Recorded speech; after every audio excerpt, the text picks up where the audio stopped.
So I'm just going to briefly touch on, because I don't have a big window, I'm going to try to just do this in like 15 or 20 minutes. And then afterwards, or I can do an open space session if there's more interest in hearing more. That's so I'm this not afternoon. Yeah, that's this afternoon. So I'm not going to be able to cover everything that I researched for this. But I'm just going to touch on sort of what is an egalitarian community really quickly, because I'm sure we've all heard that or know that already. What entities I considered, what entities and tax status options there might be beyond the 501d that maybe you may or may not have heard of, and how I overcame my concerns that I had about forming a 501d. I'd like to help create one of these that someday my family might want to join, and so I kind of came at this a little bit from a personal perspective, wanting to also help other people form these as well. But I had several concerns about 501ds when I heard about them.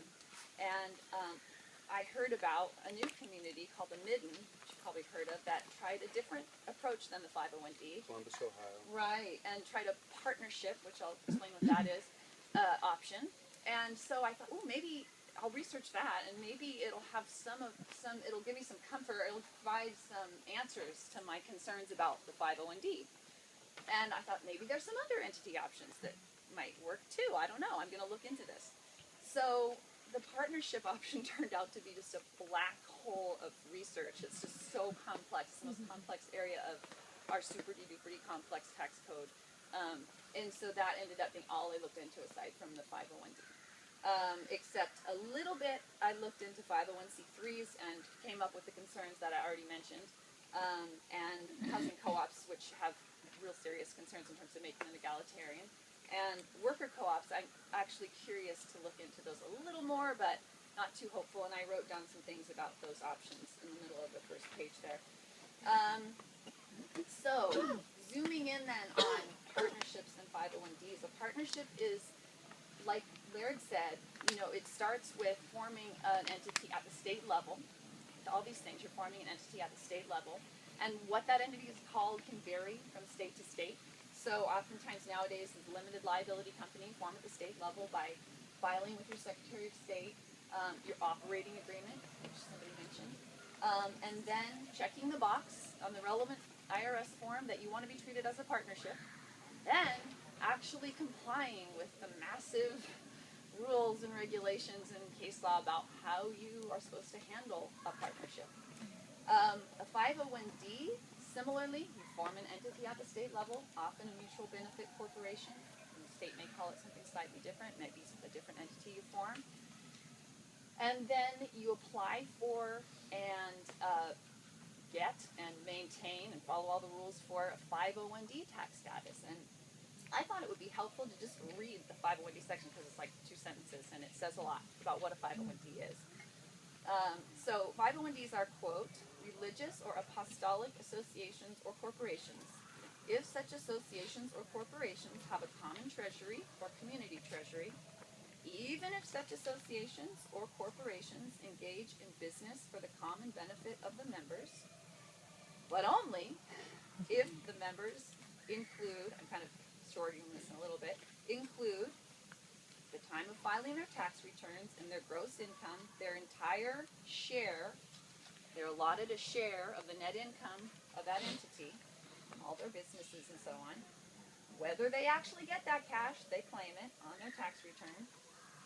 And any amount that they include is called a dividend. That's how they put it on their tax return as though they received a dividend in that amount.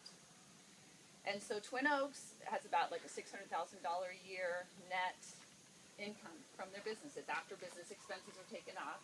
And each of the 100 or so members puts like $6,000. They receive like $6,000 or $6,500 a year because some of them are not adults and not members, as though they received a $6,500 dividend. And that's what they put on their tax returns.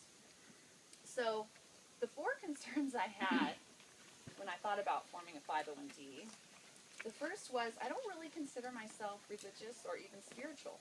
So, I'm not sure I feel comfortable forming an organization that says that I am somehow. The second, I'm just going to kind of touch on the concerns first, and then I'll go into them a little bit more because I have time.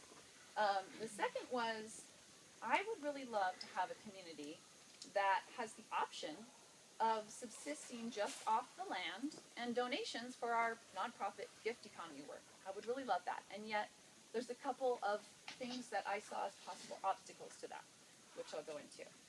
The third concern I had was I would really love it, and I'd love a community, my community or other communities, to have the option of pooling outside income to the maximum degree they want to. So everybody has an outside job, or you have one member who really wants to join and they're a brain surgeon and they love their job and they're making enough to support the entire community doing nonprofit work. There are negatives to that maybe in terms of bonding, right, of everybody working in an on-site business, but wouldn't it be nice to have the option?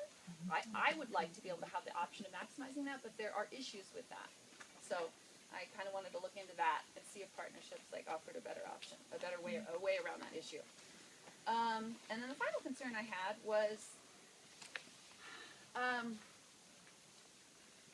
I would like partnerships their members can easily have as a default mode when a partner does work for that partnership's business, they are able to earn Social Security and Medicare credits. So if they leave that partnership at a certain point, they have something for them. You work at a 501(d) for 10, 20, 30 years, and you decide suddenly that's not what you want to do. There are issues potentially for you having not necessarily, most likely not, earned Social Security or Medicare benefits. There have been some proposals about ways around that I have found are not viable legally. There is one way, though, that might be, but it could involve you having to consider every member of your 501(b) an employee, which lots of negatives with that. Although there is one community that actually fought to get employees